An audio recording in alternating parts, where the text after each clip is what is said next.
Bonjour. Dans la vidéo précédente, je terminais la séquence sur la pensée suivante que le rapport au temps n'est pas simplement ou seulement une affaire de planification, ce qui m'avait été suggéré par un journaliste.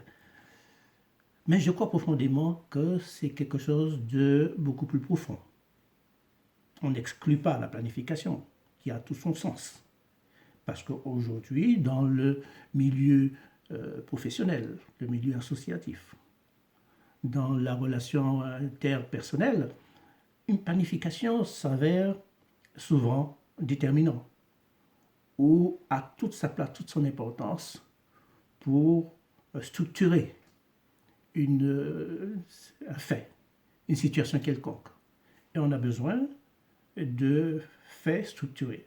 On a besoin de savoir exactement d'où on part et où on va, et ce qu'il y a entre ces deux points. Donc, la planification est importante. Mais je pense qu'il y a beaucoup d'autres choses qui ont aussi toute leur importance dans ce rapport que chacun peut avoir avec le temps. D'un pays à l'autre, comme je le disais précédemment, d'une latitude à l'autre, d'une culture à l'autre, le rapport au temps est différent.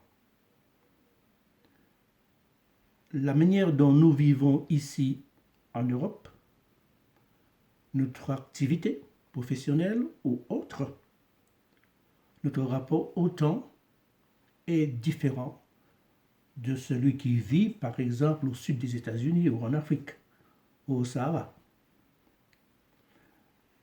Je me souviens d'une anecdote que m'avait racontée un ami et qui me disait en effet que en Afrique,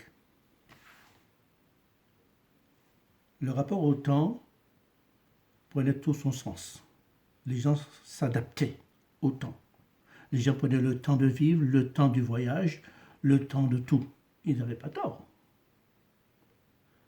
Aussi, quand un voyage était planifié, qui devait partir d'un point A pour aller à un point B, si le voyage devait durer une dizaine de jours, ils s'adaptaient à cela.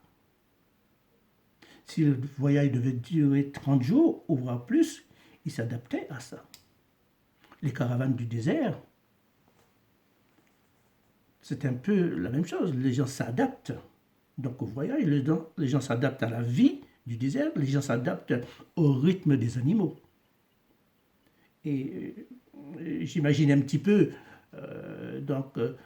l'occidental qui va vivre ne serait-ce qu'un moment là-bas, dans ces contrées-là, qui est habitué à un rythme assez rapide de vie, un rythme assez soutenu, doit se sentir en déphasage total ou en déconnexion.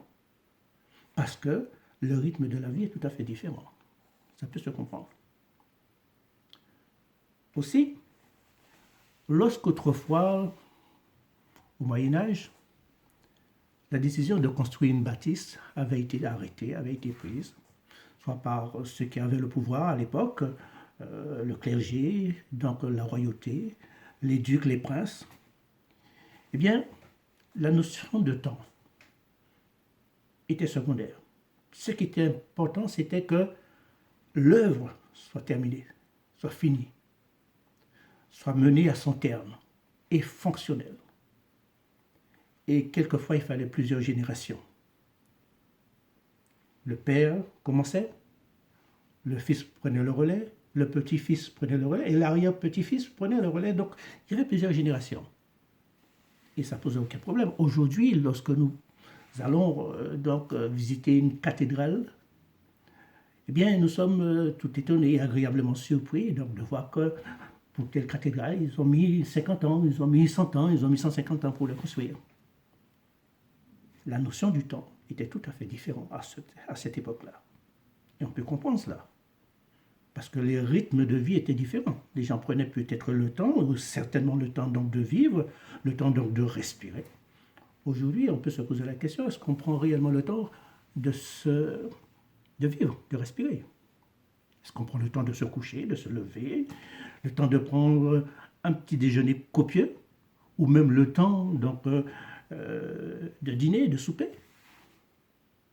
On peut se poser la question. Et c'est important de se poser cette question-là, parce que tout le reste dépend. La notion du temps est au cœur même, je dirais, donc, de la vie communautaire, la vie de tous, votre vie à vous, la mienne, et la relation aussi donc, dans la communauté. Aujourd'hui, quand on vous demande d'accomplir un travail quelconque, d'accomplir une œuvre quelconque, vous n'avez pas encore commencé qu'on vous demande déjà quand est-ce que vous finissez. C'est tout à fait différent. Et quelquefois, donc, ça porte même à sourire, mais je me dis qu'ils attendent au moins le début de l'œuvre, et ensuite après, éventuellement, on pourra peut-être percevoir ou entrevoir donc, un temps pour la finition, pour terminer donc l'œuvre. Non, vous n'avez pas encore commencé. Quand est-ce que vous finissez? Je suis passé par là, dans mon travail. Mais, je dirais, à chaque époque, ces astreintes, ces contraintes, chaque époque, donc, a ses particularités. La notion du temps, le rapport que nous avons au temps, touche chaque personne. L'enfant, l'adolescent, l'adulte et même, je dirais, la personne du troisième âge. Maintenant, il est bon de savoir exactement ce que nous pouvons faire, ce que nous pouvons apporter, donc pour mieux gérer ce temps, pour mieux faire face donc aux impératifs, aux contraintes dans la société dans laquelle nous sommes. Est-ce que, c'est une question que je pose, est-ce qu'il faut absolument se laisser submerger par le trop-plein d'activités, par toutes les responsabilités que nous avons, au point donc d'être angoissé, d'être oppressé, d'être sous pression, au point de ne pouvoir même plus respirer? Il y a certaines personnes qui oublient même ou qui ne prennent pas le temps de se nourrir parce qu'il y a trop de responsabilités. Je n'ai pas le temps de manger parce que j'ai ce temps et tant de choses à faire. C'est une calamité, ça. Pour que vous puissiez faire ce que vous devez faire, vous devez vous nourrir. Vous devez être en quelque sorte donc, dans les dispositions nécessaires, psychologiques. Il faut que le cerveau ait suffisamment donc, de quoi répondre à la réflexion.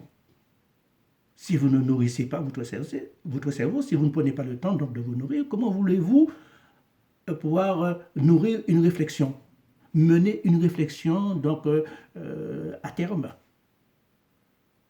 C'est là un paradoxe dans ces contextes que nous vivons.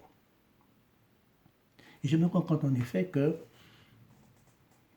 la société, en quelque sorte, notre société, crée cette pression, ces contraintes. Et on se rend compte en effet que la notion du temps est totalement différente. La notion du temps, le rapport au temps est dans certaines situations oppressantes. Il y a certaines personnes qui vont travailler avec une sorte donc de pression dès le réveil. Et ce, tout au long donc de la journée. Et ils ont fini leur journée, ils rentrent à la maison. Ou ces personnes, elles rentrent chez elles. Toujours sous pression. Waouh, c'est fou ça. Parce que ces personnes se sont laissées submerger, se sont laissées noyer par le trop-plein d'activités, par les responsabilités. Et assez souvent, parce que ces personnes n'ont pas su gérer leur temps ou gérer le rapport qu'ils ont au temps. Ils n'ont pas su aussi quelquefois dire non, je ne peux pas, ou halte là, c'en est trop. Alors, si vous n'avez pas la force de dire non, si vous n'avez pas la force donc de gérer votre temps, d'avoir un rapport au temps qui soit le plus profitable pour vous, vous ne pouvez pas faire face dans cette société. Et beaucoup de personnes démissionnent. Il sera intéressant de voir en détail les raisons pour lesquelles, donc, dans cette société, tant de personnes souffrent